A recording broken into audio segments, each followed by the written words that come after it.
We are back on the Rational Boomer podcast. Hopefully, your day is going well. It is Wednesday, moving through the week. We had a lot of stuff going on, a lot of interesting stuff. As you can see, my cold is better. I keep having people tell me, "Oh, it's not getting any better.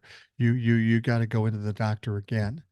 And the fact of the matter, it is getting better. I do have those moments in time when I get these coughing jags, and it's more about congestion than a rough throat. I mean, at least you can hear my voice now, and it's not quite the same as it always was or always is, but it's closer and it's relatively clear. So I got that going for me. But I also got some rest. I shaved, took a shower. I always take a shower, but so I'm a lot better. Better option today than I was yesterday. I feel a little more alert. I haven't just gotten off a plane. I'm good. So we're good. And we'll do the show. We'll talk some shit as we do. And the best part of the show is always for me the interaction with you, the listener, whether it be somebody on the show or the emails. I really count on that a lot. And that's why I always tell you don't hesitate to send an email. I was talking to some woman on TikTok and she says, I'm sorry I missed you when you were in Vegas because I really wanted to meet you and talk to you. I said, well, fuck it, just come on the podcast. And she goes, oh, I don't know what I'd talk about. I said, neither do I, but just fucking hook up and we'll talk and we'll go with whatever happens. So I don't know if she's going to do it or not, but I'm open. I'm pretty fearless about letting anybody on the show. Let anybody on the show, and we'll talk. And every time it works out. That's a testament to the listeners and the intelligence and the articulation of the listener, and just proves my point that I don't have to be worried or scared about who gets on or who doesn't. Everybody gets on, and I'm happy to do it. So, with that in mind, let's get down to some emails. I don't have a guest today, it's just me. You'll have to tolerate me. I know that's not always easy. And the reason I know it's not easy, because my wife just told me that later or earlier this afternoon. And she's probably right about that.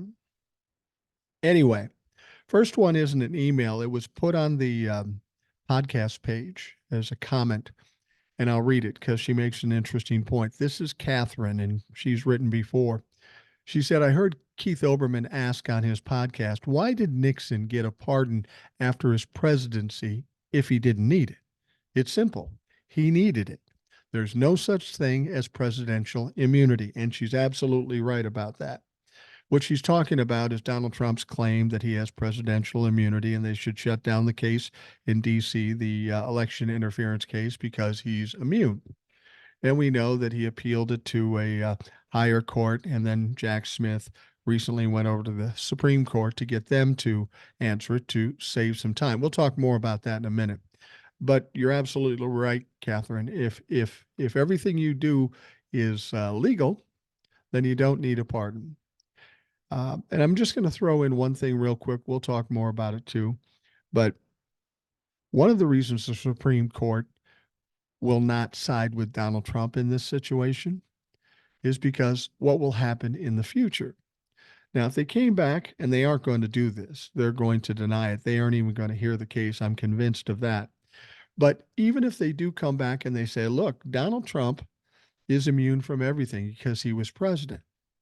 Well, that sucks. And that's not good for us as far as Donald Trump being held accountable. However, if Donald Trump is immune, that would mean that Joe Biden is immune because he's a president too.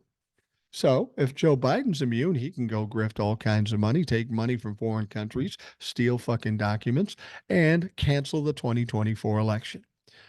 Do you think the Republicans aren't thinking about that? Do you think the Supreme Court isn't thinking about the shit storm that would happen if they sided with Donald Trump? That's why I'm convinced Donald Trump will not be getting the nod from the Supreme Court. He'll lose that one too, and then he'll have no place to turn, no way to appeal, no way to delay. And what Jack Smith did in this situation, absolutely genius. We'll talk more about that in a bit. All right, the next email comes from Craig. Thank you, Catherine. The next email comes from Craig. He says, hey, Mike, sounds like Vegas was a blast. It was a blast. It was very busy and a lot of fun. But here's the deal. My brother and my nephew like to pack a lot of shit in a short period of time, which is cool if you're 30 or you're 25. When you're 63, that is goddamn tiring. And I told my brother this about my nephew. You know, he'll just run and take off, and we've got to follow. And I got a cold. I can't breathe. I said, I'm not doing this shit anymore. I'm getting an Uber and going back to the hotel. Fuck this. I'm not going to run up and down the strip with a 30-year-old kid trying to keep up, because the fact of the matter is I can't. And I looked at my brother and I said, you're only a year younger than me. I know you can't either. He goes, no, no, no, I get it. Let's get a fucking Uber. We did. My wife was with me too. She's a little stronger on the walking skills, but she was all in about getting the fuck off the strip too.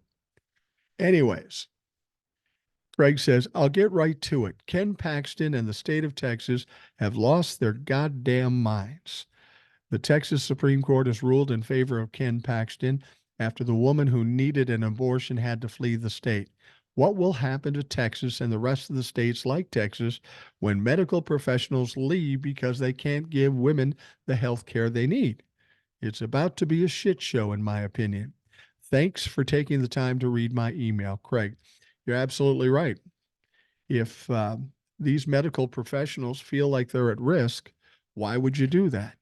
You don't have to stay in Texas. You can go to some other state. Fuck, you can come to Minnesota, one of the most liberal states in the country, with the current governor, Governor Walz, and be just fine. So that's going to be a problem for states like Texas, but it's also going to be a problem come election day. Because as much as they feel so strongly about outlawing abortion, they seem to forget that 75% of the country support Roe v. Wade. Now, they can lie and bullshit their way through, but when it comes to the election and people have their say, that's going to be a problem for Republicans. Why they don't get it, I don't fucking know. All right, the next email comes from Paul. Thank you, Craig. Wow, Mike, much like his buddy Donald, Rudy just does not know when to shut the fuck up. I know I don't have to explain the situation to you, but what the hell was he thinking when he stepped out of the courtroom? It's going to be a race to see who becomes completely unhinged first between the two of them. One other thing, a little insight about Old Soul.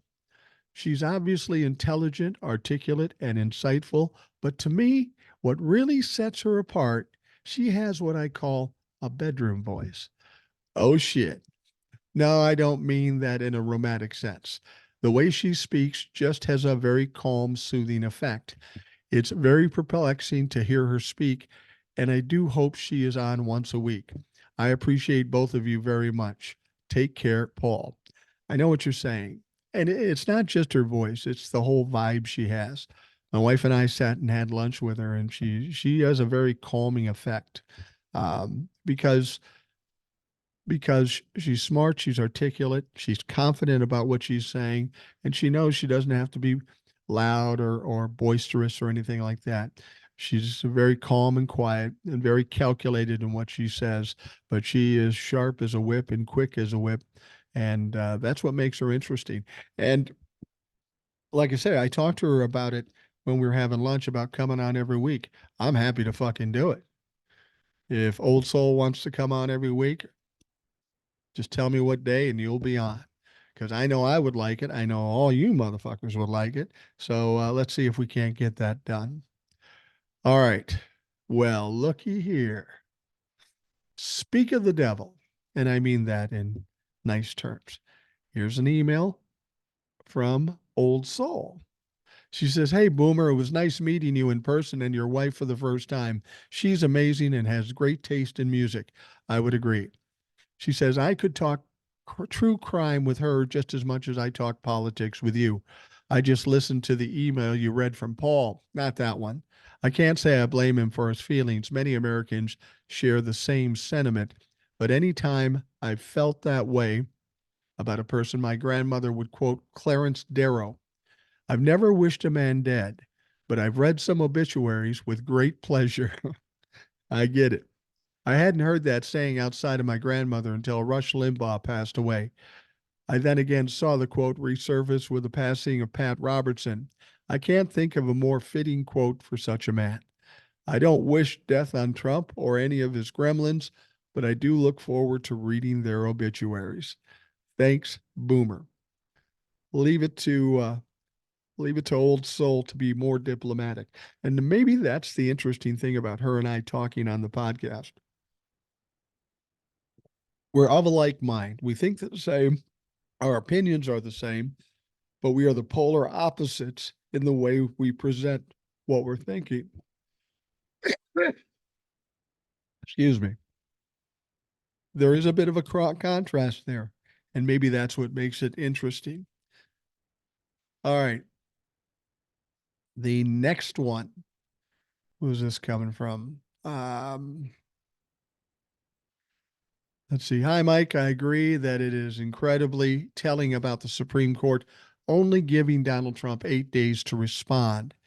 It was either Hawk or Legal Dad that said, compared to how slow the court normally does things, this is the equivalent of giving him 15 minutes. I'm not overly worried that they will side with Donald Trump. The Constitution says presidents convicted in an impeachment may only be punished by removal from office, being barred from future office, or both. It also says the presidents convicted in impeachment may face criminal punishment for those same crimes. And that's the very same thing that Mitch McConnell said. Just because he was acquitted in the Senate for his impeachment, that doesn't mean he can't be tried and prosecuted after he's no longer president.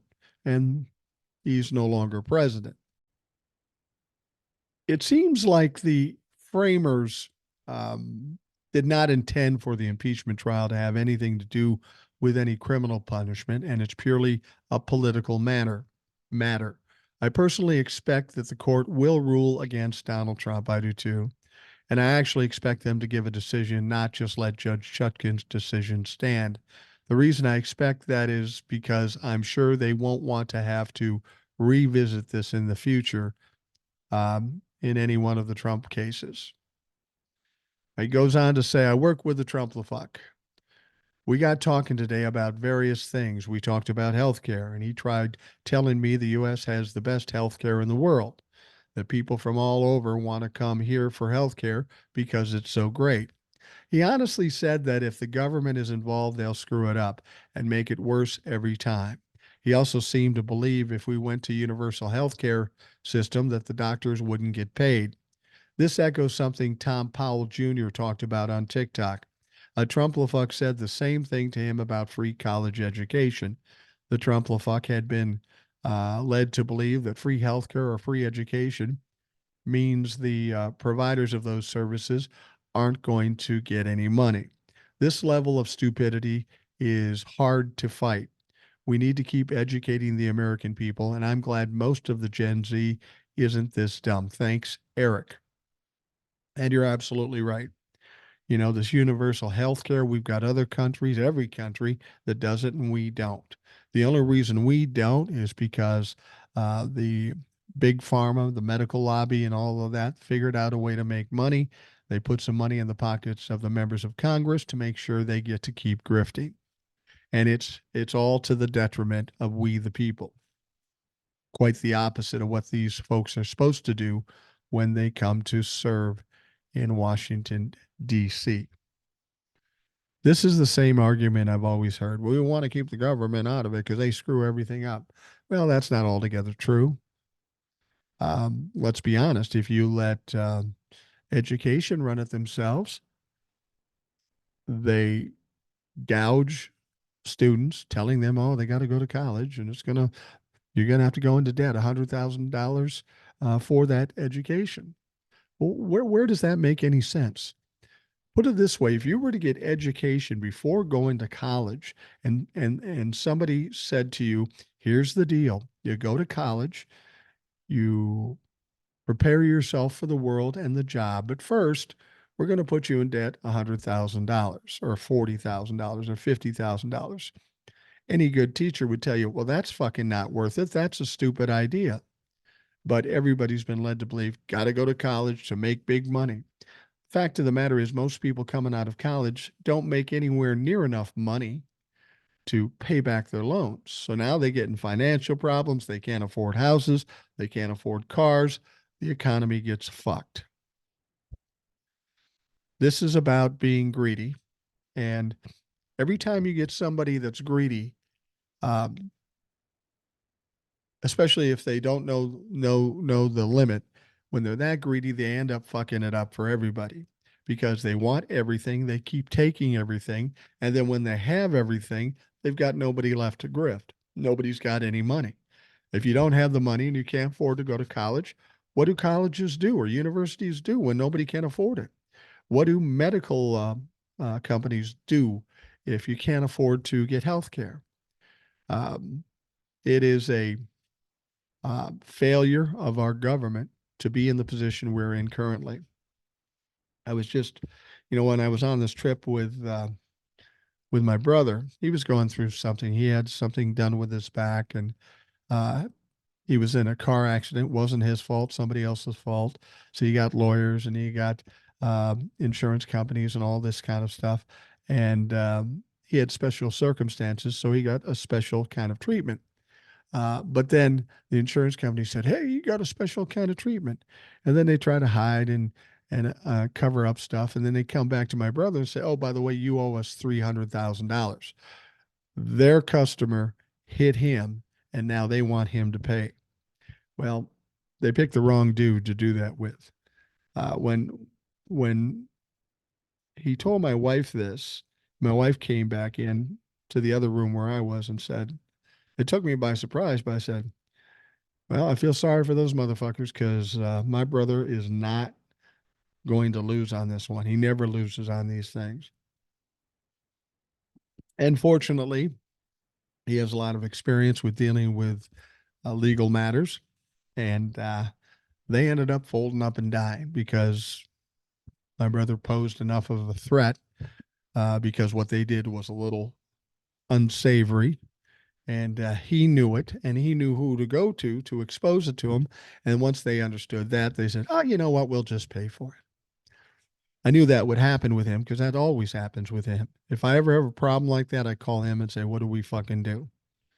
Anyway, the next email says, "Hey, Mike, it's been a couple of weeks since I wrote, but that had to do with life happening. My dad, the Trump fan, had to receive a hip replacement, and each of us kids spent time helping him recover.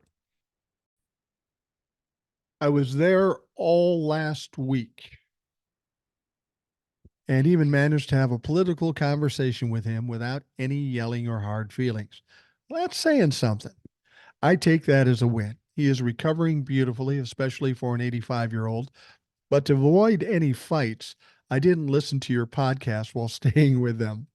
Not to worry, though. I binge listened to your podcast when I got home this weekend. As always, both Ed and Old Soul were a joy to listen to. But my biggest issue at this time is the absolute hell the Texas Republicans are putting that poor woman through. I can't imagine the nightmare that has been for her. She is fortunate, though, that she has the means to leave the state to get care she needs. Sorry. The saddest part is that so many more women do not have that option. That is so true. A lot of women are suffering terribly because the government wants to impose their will on them. Texas is going to be in a world of hurt by doing this to this woman. This is not the kind of publicity they fucking need. The emailer goes on, "It breaks my heart that people think it's okay to do this to another human being.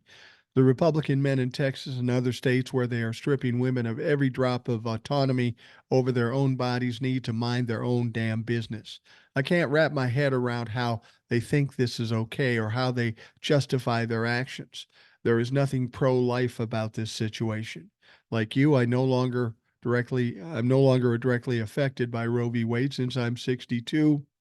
However, I have 3 daughters and 3 granddaughters, so it does still affect me indirectly. Also, like you, I think this issue will be the downfall of the Republicans and the insurance for the Democrats' win in 2024. I just hope it doesn't hurt too many people between now and then. Keep doing what you're doing as you're helping so many people. People like myself that would otherwise be spinning out with all the chaos in the world right now. You also have the calming effect, and through your podcast, you're teaching me how to remove emotion from the equation and just look at things logically. So, as always, thank you.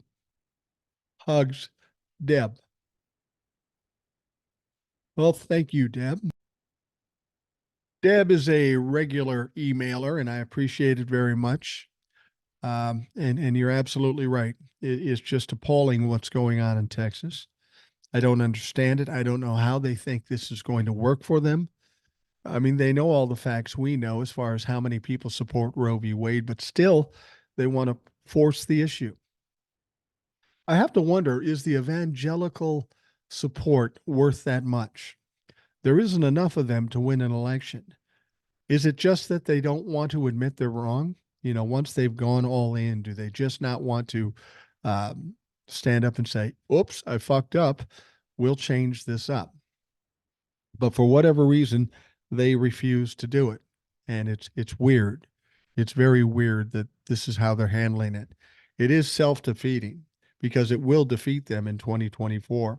As I've said before, there's a lot of things going wrong for the Republicans. Nothing's going right for the Republicans. But that one issue, Roe v. Wade, that's going to be the downfall of the Republican Party. We saw it in 2022. We'll see it in 2024. And unless the Democrats can straighten it out in 2024, it'll still be an issue in 2028. Now, we were talking about this earlier regarding Jack Smith, special counsel Jack Smith.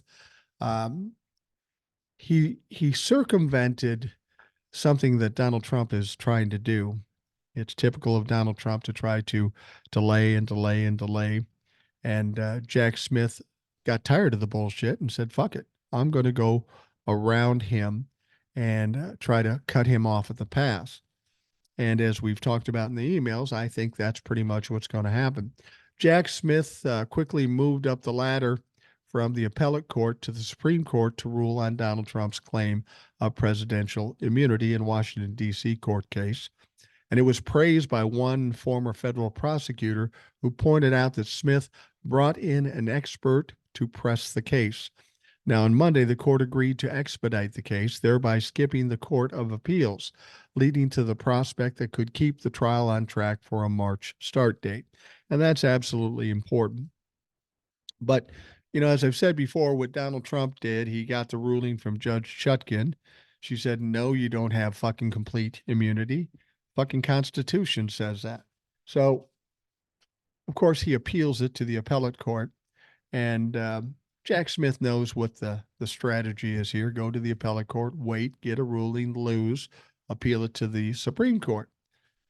So Jack's thought, you know, fuck, we don't have a lot of time. We've got to get on track to go on trial in March. So instead of fucking with the appellate court, we'll go right to the Supreme Court. Now, a lot of people have been worried about that.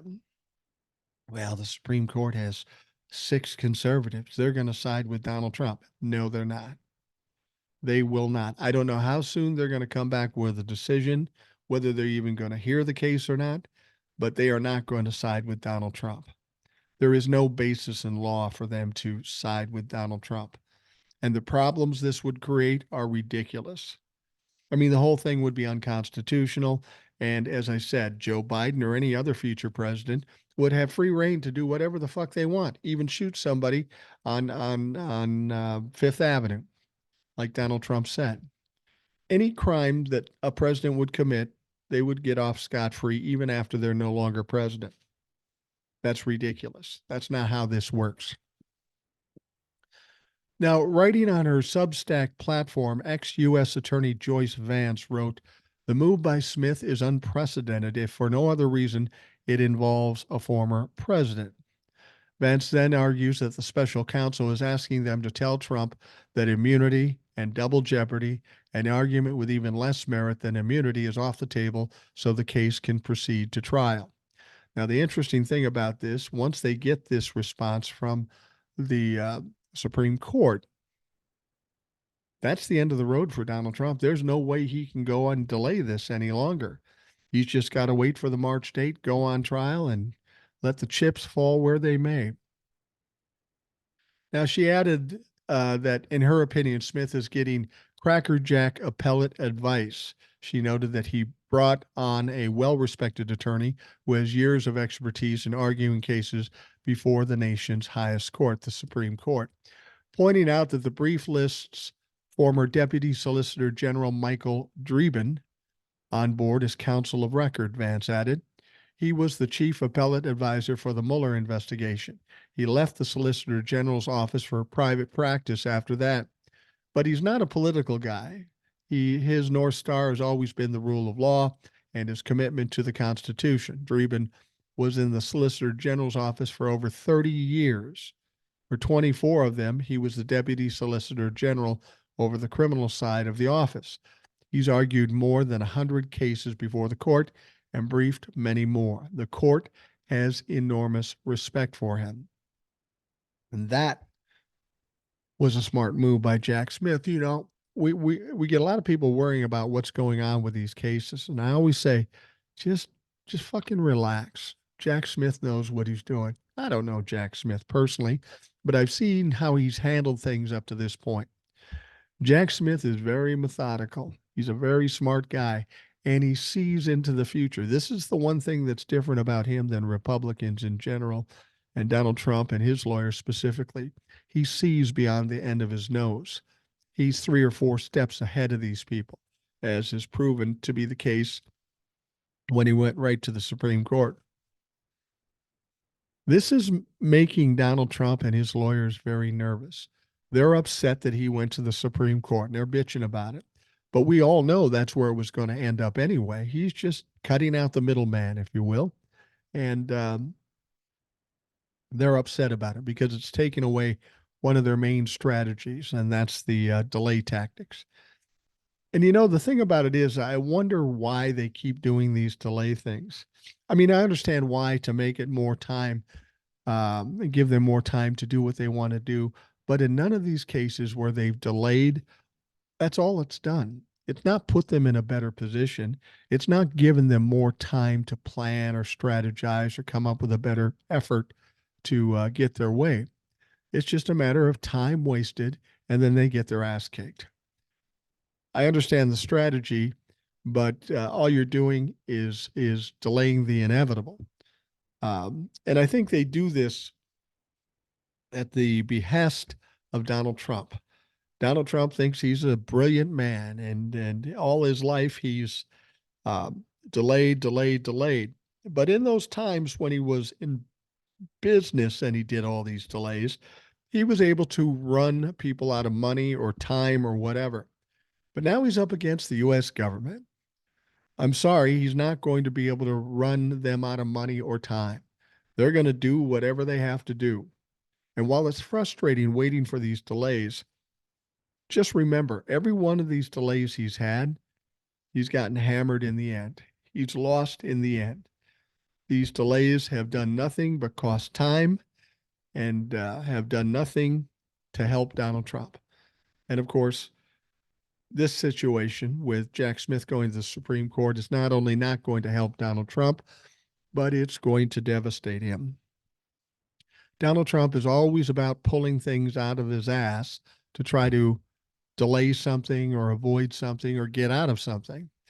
But once this Supreme Court comes back with an answer, presumably against Donald Trump, he's got nowhere else to go. He's gone to the mountain. He failed again. And now he can just sit and wait for this situation in D.C. in March. And we're hearing more and more things that Jack Smith has. And we'll talk about this later too, about the phone data information, all the phone data information that Jack Smith has on Donald Trump. And they say one other person. People are wondering who that might be. I'm pretty sure they got to be talking about Mark Meadows. And the reason it's got to be Mark Meadows is because if you remember, especially on January 6th, nobody talked directly to Donald Trump. They all did it through Mark Meadows. they have Mark Meadows' phone, they have a lot of text from a lot of motherfuckers. Throw in on top of that that Mark Meadows has got immunity, means he's rolling on Donald Trump. And as I've said before, when Mark Meadows rolls on Donald Trump, it's not just Donald Trump.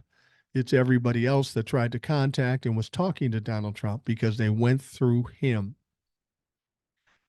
So if you can imagine Jack Smith having this data, it talks about movement, physical movement, about time on Twitter, text messages, emails, and the like.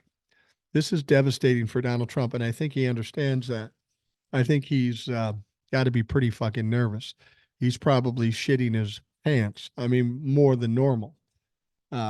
He's got to be very nervous, and you know you have to wonder about the lawyers too. They have to be able to see this. At every turn, they're getting their ass kicked. Every turn, they get denied whatever they're requesting. And the fact of the matter is, the things they're requesting are silly. And even some judges now are going, Jesus Christ, are you really doing this again? I mean, it's a joke. And the reason these lawyers are doing it, supposedly learned people with law degrees and passing the bar, is because for whatever reason they're afraid of Donald Trump and they do whatever Donald Trump says. Unfortunately for Donald Trump, he has no clue what the fuck he's doing. He has no idea. He has no idea what he's doing. So it's all going to be interesting. I'm a little disconcerted about how many people who contact me and are upset or scared or worried about this shit. First of all, it's important to know there's nothing we can do at this point except watch it and keep talking. That's what we can do. So we just do that. We don't worry about success or failure because that's not on us to get. We just do our job and hopefully everybody else does their job and it works out the way we want it. And the sense I get with the way things are trending, I believe that's what's going to happen. Donald Trump can't get out of this. He's too buried in bullshit. There's no way he gets out of this anyway, anyhow. He's got too many felony charges, whether they're delayed or not. All we need is one or two convictions. Donald Trump is fucking done. We've got the lawsuit that's coming close to an end in New York. That's going to devastate him. If you take his complete identity away from him, meaning his money, power, property, and prestige, he's done as a human at that point. And I don't even know that he could put up a fight for these criminal charges once they take all his money and property away. I mean, he will be, you think he's losing it now. Wait till they take it all away. He is going to be inconsolable and he's going to be weaker than he's ever been. And people are going to start seeing this. And when Donald Trump no longer has the strength and the power that money supposedly gave to him, once he doesn't have that any longer, they're going to step away from him. That's the interesting thing I notice about people. I've known people in my life, lived in my neighborhood or in my business. There would be people that were successful and had a lot of money, and people would just fawn all over them, even though they might be assholes, you know? They'll talk shit behind their back, but never to their face. They're somehow enthralled with the fact that this person has a lot of money. Now, in my life, I've known a lot of people with a lot of money, and I've not been impressed by them unless they're decent people. If they're assholes, doesn't matter if they're rich. I mean, I think that goes along with everything, you know, with the racists and the misogynists and the anti-Semites. I like a lot of people, and color and race and religion play no role in it. There are people I don't like, and religion, race, and gender and all that stuff plays no role in it. It's a matter of the content of your character, as Martin Luther King once said, has nothing to do with the aesthetics of you or your lifestyle. Everybody should be allowed to do and be whatever the fuck they want. And as long as you're a good person, I'm cool with you. If you're a dickhead, well, then I'm not cool with you and I'm going to treat you as such. So I don't want people to worry about this. You're spending too much time struggling, having anxiety, not sleeping, getting upset about this. You have to understand this country is pretty much like a abused family or abused child. Last 6 years have been tough, dealing with the likes of Donnie Trump and the Republicans and all the horrific things they're doing. But nobody who ever does this gets to do it forever. It always comes to an end, and it's always very ugly for the people who are perpetrating these things. We talk about fascist states, you know. Well, if Donald Trump gets to be president, we'll be a fascist country. Well, what happens to fascist country? Remember Mussolini? Remember him, how strong and powerful he was? How did he end up? He ended up hanging upside down from a fucking light pole, dead, as people cheered. It never works out well for the dictator or the fascist. It's like being in the mafia. You may be strong and powerful one day, but better watch out because your friends are going to fucking get you. There's always somebody out to get you. And that's what you could expect with a fascist state. But I want you to understand, don't be worried about that because it's not going to fucking happen. It's just not possible. Republicans, Trump, Donald Trump, none of them have enough support to win an election. They have less support now than they did in 2020 and in 2022, and they got their asses kicked. So don't worry about this stuff. Trust me, we will be fine when we get past 2024. It may not go as quickly as you like, but it's going in the right direction. And that's really all that matters at this point. All right. We will be back right after this.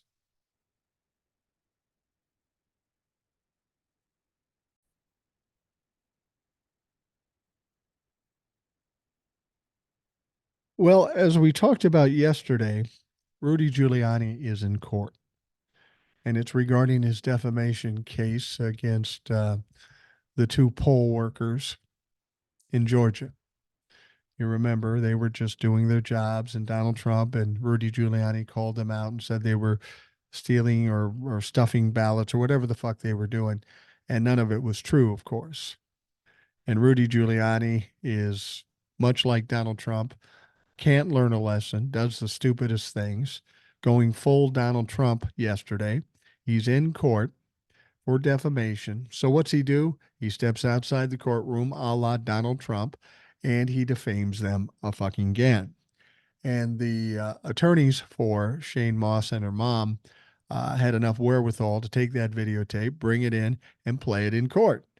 See, motherfuckers, this guy does not learn. I wonder how that's going to play when they come up with the final number as to what um, Rudy Giuliani is going to have to pay. Because, like Donald Trump's lawsuit, Rudy Giuliani has already been found liable for defamation. He's already lost the case. This particular trial, or it's a trial, not a hearing. But at this trial, they're just trying to determine how much he's going to pay. And we could be looking at $40 million, which I'm sure Rudy does not have. Now, of course, in court yesterday, we've got Rudy's lawyers trying to play all kinds of games. Shane Moss nimbly sidestepped a slew of oratory traps laid by Giuliani's lawyer. And that's according to a reporter in the courtroom. Now, when Joe Sibley tried to argue the Trump campaign and far-right conspiracy sites were to blame for racist threats the Georgia poll worker received after Giuliani baselessly accused her of election fraud, Moss had replied, "Ready and waiting," reports Politico's Kyle Cheney. That's what she said. Mr. Giuliani was driving the bus, Moss reportedly told Sibley, and they were helping spreading the lies. Sibley himself admitted he came to the cross-examination at a disadvantage, namely that Giuliani, already ruled liable for defamation, may have defamed Moss again Monday night outside the Washington, D.C. civil court. My client, as you saw last night, likes to talk a lot, unfortunately, Sibley reported. Sibley then tried to corner Moss on alleged transparency issues raised over the Fulton County ballot count in November 2020, noting there was a suggestion that people who wanted to observe were excluded. Retorted Moss, I recall those lies, and let's be honest, that wasn't her job anyway. She was there just being a worker bee, trying to count votes, for God's sake. It's funny how they are trying to argue this case because it's pretty cut and dried when you look at it. Shane Moss and her mother were Ruby Freeman were just counting votes or moving votes around like they were supposed to do, perfectly legal, perfectly above board. Donald Trump, Rudy Giuliani were getting shook because they lost the election. They could not believe that they lost the Georgia election. So they started lying about these two women. Now, these two women then got all kinds of threats and stalking and visits and all kinds of shit, really turned their worlds upside down. Now, that's exactly what happened. I don't know how you try to make that better. I don't know how Rudy Giuliani's lawyers fix that. They can't. They fucking can't. Now, U.S. District Judge Beryl Howell blasted Rudy Giuliani's attorney, Joe Sibley, after his client continued to possibly defame the two Georgia election workers, Ruby Freeman and Shaye Moss. Now, following a lunch break on the second day of the defamation trial, Howell addressed false claims Giuliani made before television cameras that night before. The one-time attorney for former President Donald Trump had continued to suggest that Moss and Freeman were responsible for rigging the 2020 presidential election. Does this motherfucker not learn? You've already been found liable. You are convicted in a civil way anyway. Mr. Sibley has a hard job, Howell said, arguing that he did not have control over Giuliani. At one point, the judge became annoyed after Sibley offered facts despite failing to provide discovery to the court. Who knows what he believed when, because we have no discovery of that, Howell exclaimed. We're in the situation we're in because of your client. Howell said she saved Giuliani from himself by advising attorneys not to put him on the stand because he might not tell the truth. Really? You think? Contempt has been running theme through the case, she added. I think the plaintiffs would have preferred contempt to default, and maybe they were right on. Rudy's in some deep trouble. Georgia's not a great place for Rudy Giuliani today or any day. He's going to lose. Well, he lost this civil trial already. We're just waiting to find out how much he's going to have to pay. It could be as much as $43 million, but that's before they go to the punitive damages. And those punitive damages could be 40 million as well. Rudy Giuliani could be looking at an $80 million loss, and I guarantee you he doesn't have it. I mean, at this point, he's in a lawsuit with his lawyers for not paying them $1.4 million. I think Rudy's having troubles. He's definitely going to be clipping some coupons, and he's not going to be living the lifestyle he once did. Next up, I want to talk about this briefly, and I know this always fires people up. That's why I don't talk about it much. But I wanted to make a point about this because I think it's something we have to consider. Um, when the Israeli-Hamas war started, Joe Biden naturally said he would support Israel and that America supported Israel. He did that really because he had to. They are our allies, and that's what we need to do. Whether you had a Democrat or Republican president, they'd all have to do the same thing. So that's what he did. Now, a bunch of people got butthurt about this and said, well, Joe Biden's siding with genocide and this and that and the other thing, okay? And they made it sound like Joe is getting a bunch of our troops and our weapons, lining up with Israel to kill the other side, Hamas. And that's not what's happening at all. Donald Trump would have gone nuts in this situation. He would be talking about dropping bombs and doing all this shit, but not Joe Biden. Got to remember what Joe Biden's been responsible for, not fully responsible, but partly responsible for the ceasefires, for releasing of hostages, for getting supplies into the folks in Gaza. And then today, or yesterday actually, he did something else. As much as he's supporting Israel, he took Benjamin Netanyahu to school. He took aim at Israeli Prime Minister Netanyahu on Tuesday and urged him to change Israel's governing coalition, ditching the far-right elements in his government. Here's what you have to understand is Netanyahu is kind of Israel's version of Donald Trump. He's as big a dope and he's equally as volatile. Now, Biden made the comments at a fundraiser warning that Israel is losing international support in its war against Hamas. And that is an important thing. They're starting to lose that support, Biden reportedly said at the event. This was hosted by former AIPAC President Les Rosenberg.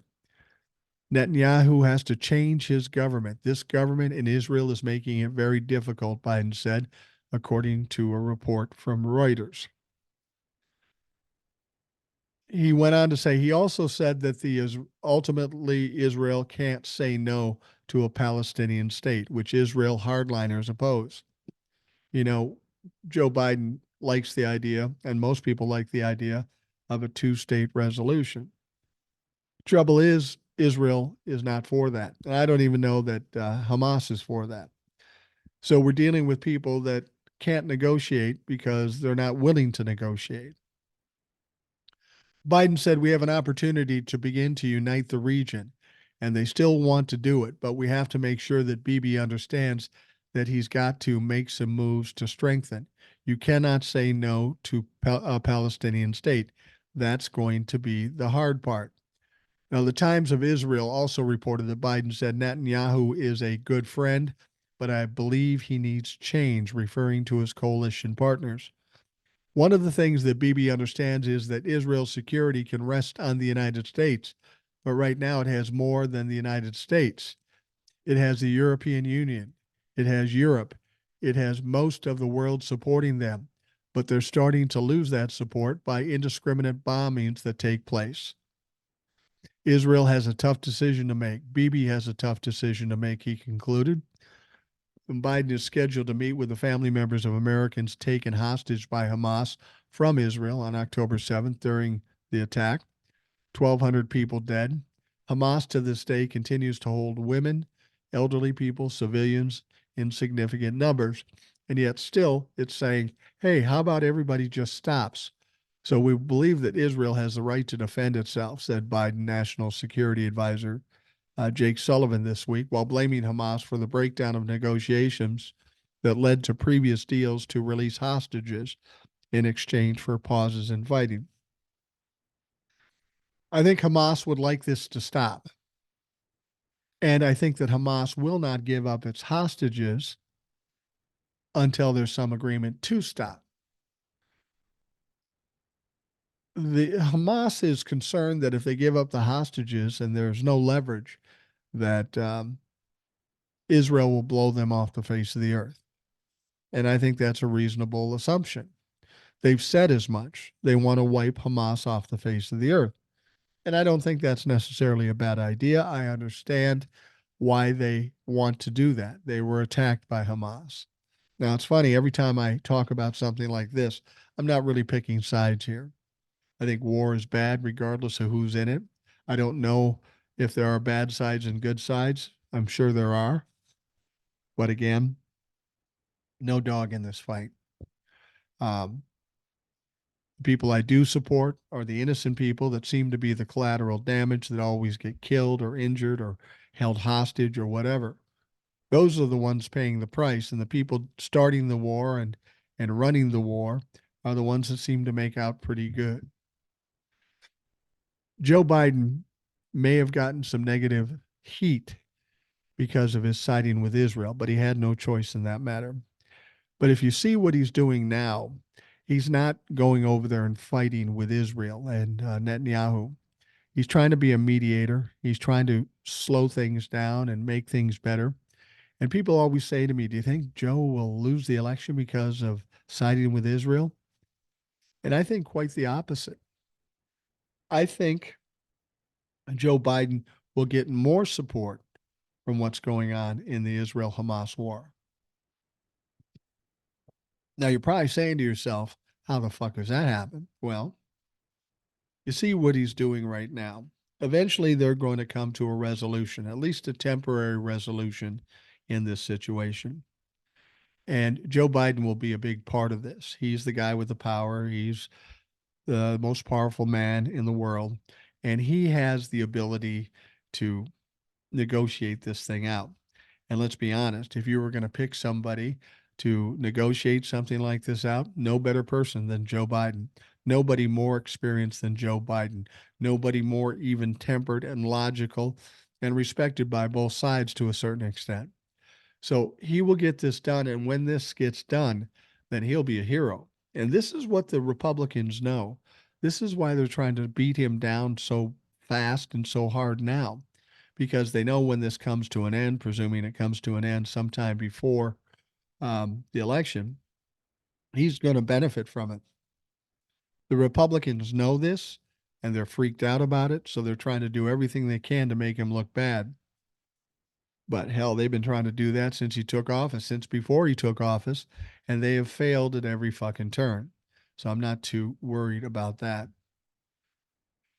I think ultimately we'll get some resolution, at least, well, every resolution with them is temporary. As I say, this has been going on since before I was born. We've had multiple wars in the last 10 years, for God's sake. So just because we get a resolution this time around doesn't mean it will stick. Fact is, it probably won't stick. But we need to get the resolution, stop people from being killed, especially innocent people, and get things settled down in the Middle East. And when that happens, Joe Biden will get some of the credit for that. And that's freaking the Republicans out. I got to tell you, if Donald Trump was the man in charge right now, that fucking war would rage for months and months and months and months because he wouldn't do shit to fix it.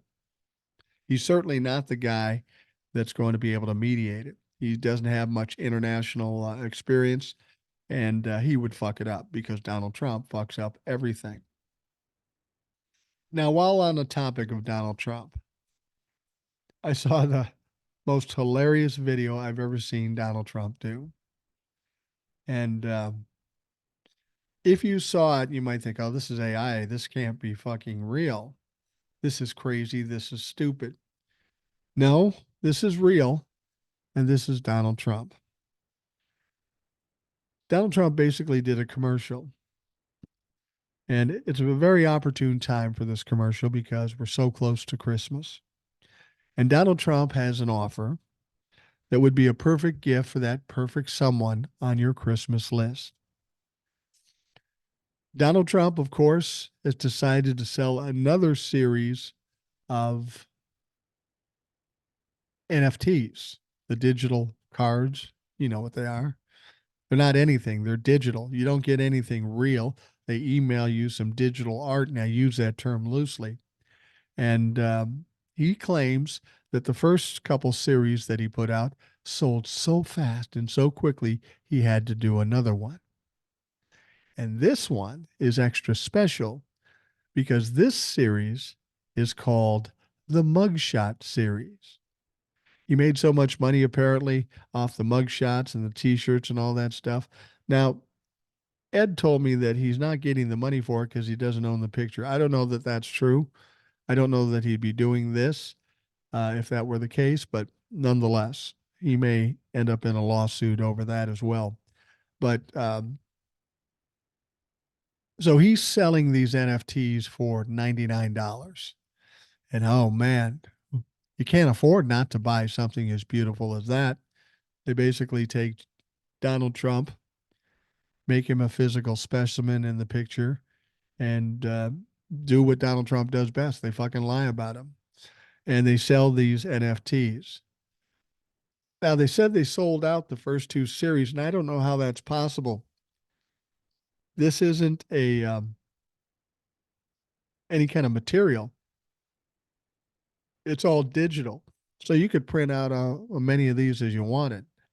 Now, they'll tell you that it's a limited amount, but I guarantee if they've got buyers, they're keeping the selling process going.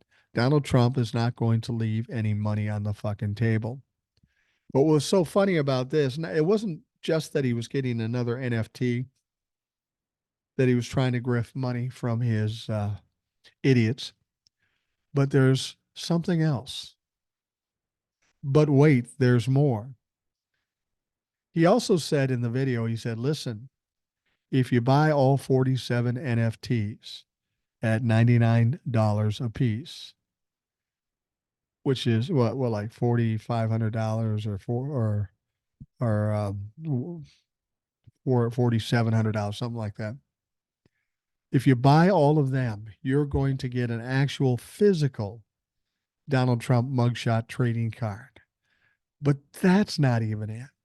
On each one of these trading cards, there will be a little swatch of the suit from the suit Donald Trump wore when he had his mugshot. Oh, wow. Give me the phone. I got to get me one of those motherfuckers. That's what he's doing. You buy 47 cards at 99 bucks a piece, and you get a special trading card that you can actually hold. He may even sign some of them. I mean, Jesus Christ, Donnie, sign them all for God's sake if these people want it. But he's saying that it'll all have a swatch of this suit, and there's going to be a limitation. The suit's only so big. It's pretty fucking big, frankly. Um, if he sold the suit um, intact, probably get a small family live in that motherfucker. But um, anyway, they're selling these NFTs. You buy 47 at 99 bucks a piece. He'll get you the trading card, and you'll get a little swatch of Donald Trump's suit. Now you know motherfuckers are going to be buying that shit up, dumb as they are. I don't know how many left have $4,000 to $5,000 extra to throw around and give to Donald Trump, the billionaire who always needs money. But that's what he's doing. I just thought it was funny that he's selling pieces of his suit. I can see it now when it gets a little rougher for him that he's going to get an eBay account and start selling off other stuff that he has laying around, whether it be autographs or books or fucking candles. Who knows what the fuck he's going to send? But this is so pitiful. This is so sorry that Donald Trump will resort to this.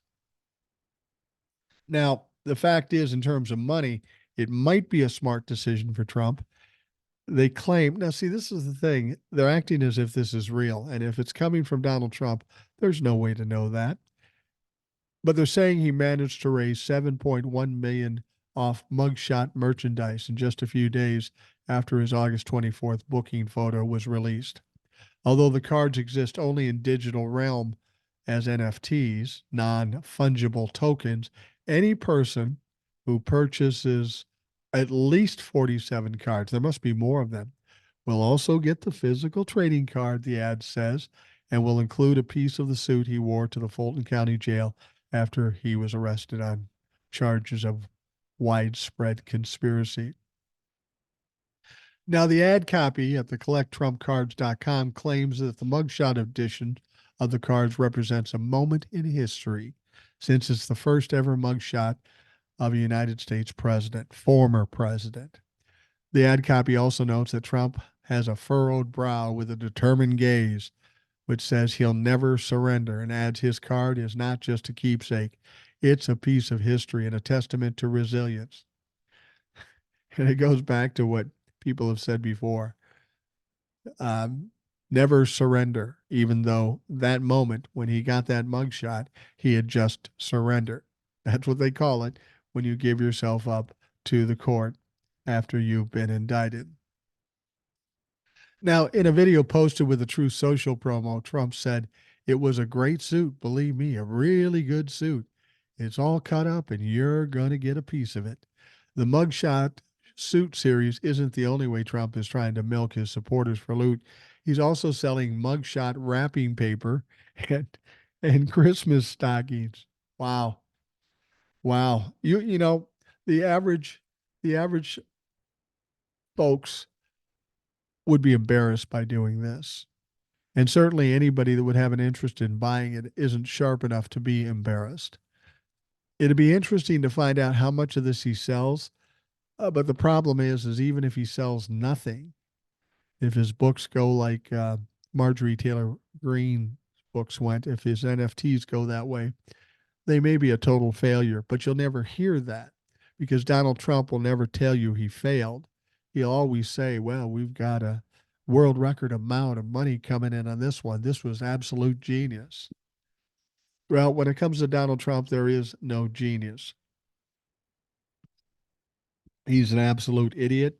He has no shame. And now he's selling pieces of his suit just to stay alive. Interesting thing is that here's a guy that claims to be a billionaire, even though his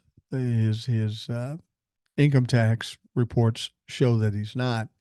But he's having to get 7 million here, 2 million there, a million here, just to keep his head above water. It's absolutely ridiculous. And the thing about it is that I can tell you how he's misusing the money and how it's affecting him ultimately. There's a report, a legal defense fund set up to assist President Donald Trump through his numerous criminal indictments hasn't actually been spent on any legal fees. This is coming from the Daily Beast on Tuesday. And the largest thing it actually spent money on was a huge party at Trump's Mar-a-Lago Country Club. They didn't even use it for the legal defense fund. So you motherfuckers that were there to help Donald Trump with his legal fees, it went to a party for Donald Trump. Congratulations, motherfuckers. I hope you're proud of that. Now, the group, a political nonprofit called the Patriot League Legal Defense Fund, was created by Trump campaign officials in July to help pay down the beleaguered former president's court costs. While the fund can accept unlimited donations from both individuals and corporations, its first periodic financial report submitted to the IRS on Wednesday that start with only 1.6 million in receipts. Trump's 2024 campaign had raised about 56.7 million as of September 30th. Even more alarming from the group is the majority of that money, 1 million, came from a single contribution given by a donor couple whose previous associations with QAnon conspiracy theory forced the campaign to cancel a fundraiser ahead of the 2020 election. Now, as for the outlays, the group has spent just $28,578 with Trump's Mar-a-Lago club getting $18,000 for banquet hall fees in late November. The second biggest payout went to Trump political advisor Michael Glassner, who runs the fund and received $2,500 for consulting paid through his public affairs firm, C&M Transcontinental. Wow, those are some small numbers for how much they have alleged to have gained. Wonder where the money went. I have a feeling the money went in Donald Trump's pocket, and that's what the Trump-fucks have to understand. You're sending money in thinking you're going to help him, and all you're doing is allowing him to live his lavish lifestyle, and he's stealing from his own people. And even still, these people don't get it. They don't understand. They're more than happy to send the money. So if you're a big Trump fan, you got to get those NFTs, man, before they're gone. They're going like hotcakes. All right, the Georgia prosecutor leading the charge in Donald Trump's election interference case is ready and willing to move up his trial date, she said in a new interview Tuesday, talking about Fani Willis, of course. She said, I always say, stay ready. You ain't got to get ready. Fulton County District Attorney Fani Willis told the Atlanta Journal-Constitution.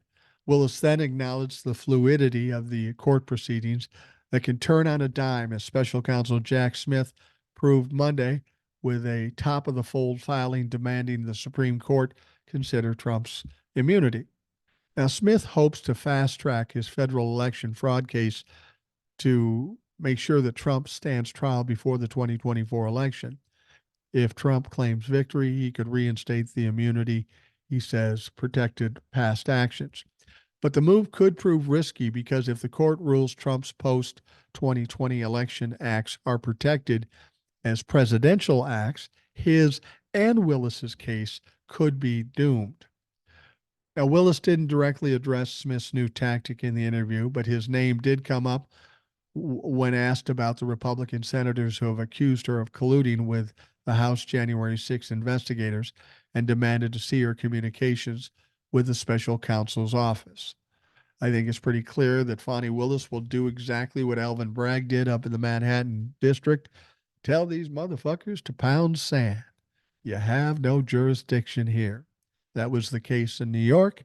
That is the case in Georgia. I know a lot of people are worried about this. Oh no, Jack's going to the Supreme Court. What if the Supreme Court sides with Donald Trump? Every indication, every bit of information suggests that's not going to happen. I was listening to Hawk, and he was talking about something he heard from Neil Katyal, the former Solicitor General for the country, and even Neil Katyal said, "Yeah, there's no chance they're going to side with Donald Trump." And if there's one person you can trust in this thing, somebody with enough experience with the Supreme Court, it's Neil Katyal. And like Hawk said, and I'll say the same thing, I'm sticking with him because he knows his shit. All right, Senate Republican leader Mitch McConnell told reporters Tuesday that it will be practically impossible to pass legislation providing more military aid to Ukraine before Christmas and urged President Biden to get more involved in the stalled negotiations. Problem here isn't Joe Biden. The problem here is the Republicans not wanting to support Ukraine, which is absolutely stupid because if they don't support Ukraine, Russia rolls over the top of them and they don't stop in Ukraine. They go to Poland or some other place. And then we've got all kinds of problems, a potential nuclear war. Um, Interesting thing is they always have these big breaks, Thanksgiving break, summer break, and Christmas break or winter break, whatever they fucking call it. Uh, but they want to take off this Friday, day after tomorrow. That's what they want to do. Christmas is until the 25th, but they're going to take off on the 14th, 10 days before Christmas. And I presume they don't come back till after the uh, the new year. Now, there's a problem with that because they've got to come up with a new budget or they've got to come up with a new continuing resolution by January 15th. Now, remember, they bought all this time with the last continuing resolution. And what have they done since they bought themselves that time? Nothing. And once again, they will wait till the last week or the last day or the last hour of the last day before they come up with something. The country isn't going to get shut down. It's too devastating to the Republican Party. They aren't going to let it happen, but they're going to try to double and triple down in hopes that the Democrats will back down or Joe Biden will back down. Surprise, motherfuckers, that's not going to happen. Once again, the Republicans will have to cave and they'll look stupid again. Now, Mitch McConnell went on to say, all I have said is it's practically impossible, even though we reach an agreement to craft it, get it through the Senate, get it through the House before Christmas, McConnell said. Doesn't mean it's not important. Well, you sure acting like it's not important. McConnell noted that Speaker Mike Johnson has said to a number of people that the House is leaving town at the end of this week, which means that even if Senate negotiators strike a deal on the border security, House lawmakers wouldn't be around to consider it until January. Um, McConnell said Biden needs to get more involved in the discussions, alluding to complaints by Senate Republicans that the White House has given the lead GOP negotiator, Senator James Lankford, the runaround by continually deferring major points of the negotiation to Senator Chris Murphy, a Democrat from Connecticut. You got to understand what Joe Biden's doing here. Joe Biden knows his position. He knows we've got to get this funding done and the budget done and all that stuff. But he also knows the Republicans have far more to lose if it doesn't get done. So why should Joe Biden be bouncing around and jumping through hoops for these fucks if their asses are on the line? Joe Biden's a smart negotiator. He knows their asses are on the line, so he's going to put it to them until they finally bend. And how do we know they're going to bend? Because they always fucking bend. They have no guts. They're cowards. We know this. And they'll push it to the last minute. They'll act like children holding their breath, but they will always cave because they have to. The thing about it is, if you're going to negotiate with somebody and you think you have leverage, That means the other party has some incentive to get something done or something bad will happen to them. Well, that's not the case with the Democrats. The Republicans have no such leverage, but the Democrats have that on the Republicans because if the country shuts down, Republicans are going to get the blame. This is why they will cave now and cave every fucking time. Now, McConnell said he has told Biden directly that the only way we'll get an agreement is for you to be involved. What do you mean by that? The problem isn't Biden. The problem is the Republicans. They refuse to negotiate. They refuse to be reasonable. Joe Biden can get involved, and he probably will ultimately, but that doesn't help these dumb fucks in the Republican Party. McConnell says, don't just punt the ball up to Senate Democrats. They may never get there. Well, again, Mitch McConnell seems to be worried about getting this done and trying to blame Joe Biden for it. But the fact of the matter is, if Joe Biden doesn't do anything, and ultimately he will, but if he doesn't do anything, it's your ass on the fucking line. You know it. I know it. Joe knows it. So why don't you just own up to it and do what you're fucking supposed to do? McConnell said, we all know there's only one that can sign a bill into law, said of Biden. Without him, there is no deal. That's exactly right. Nobody has a big enough majority to override a veto. And if Joe don't like it, he will veto it. And in the process, it will crucify the Republican Party. See, that's the thing. The Republicans want to act like they have leverage and the power. They have none. They have no power. Joe does have the power, and he'll use it to the best of his advantage up until the last moment. It's not up to Joe to fix this thing. It's up to the Republicans of finally being fucking reasonable and being human and actually getting this done. They want to put it off on Biden, but sorry, everybody knows it's the Republicans. This is why we are where we are. So it's time the Republicans take note of that and actually do something to fix it. Now, McConnell said he's urged both Biden and the White House Chief of Staff, Jeff Zients, to take more hands-on role in the negotiation. Says, I've talked to Biden about it. I've talked to Zients about it.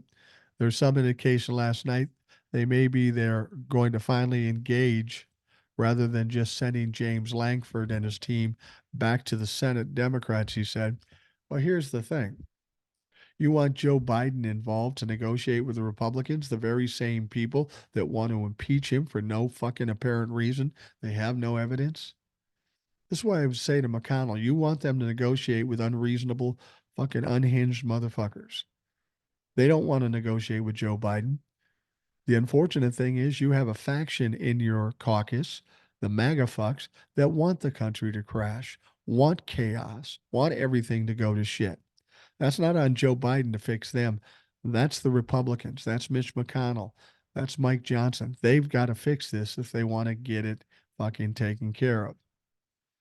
You know, Joe Biden already has a plan and they don't like it because there's not enough border security or they don't want to help.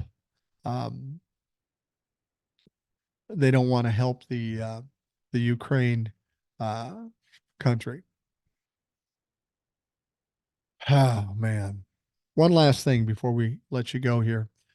Good news in New York. The New York State Court of Appeals ruled Tuesday that the Democratic controlled legislature will have the opportunity to approve new congressional district maps ahead of the 2024 election. The 4-3 decision by the state's highest court overturns the court drawn congressional district maps imposed after legislators' maps, which were heavily favored Democrats, were rejected by the state court in April 2022.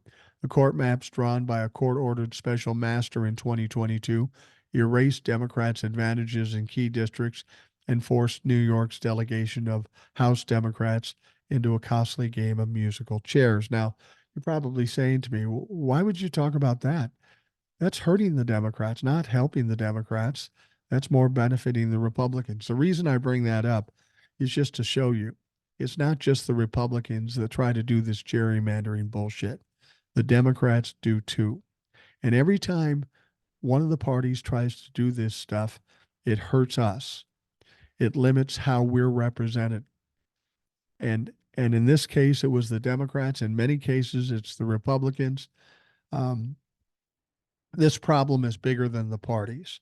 This problem is something we need to address once we get rid of the dumpster fire that is Donald Trump and the Trumplifucks. Once we get past that in 2024, we have to address problems with the Republicans, certainly even if they even exist after this point, but certainly the Democrats. They do not get a pass in this. We need to put our thumb on their heads and say, motherfuckers, it's about time to get real and be decent about this. Support the people, represent the people like you're supposed to, as opposed to fucking around and trying to benefit yourself. So that was done in New York, and there are more that are happening in other parts of the country where the Republicans' maps are being redrawn and such. The whole gerrymandering thing is something that everybody worries about. And again, it's what I've said before. We really can't worry about something we can't control. I don't know if we have enough time between now and November of 2024 to fix all that. What we need to do is have a huge turnout. With a huge turnout, the gerrymandering will have a much less effect. We saw that in 2020. It will still impact things, but there's a lot to be fixed with this gerrymandering shit, both on the Democratic and the Republican side. We can't fix it all by 2024 and also do all the things we need to do. We need to prioritize, take those things that are important by eradicating as best we can the Republicans and Donald Trump.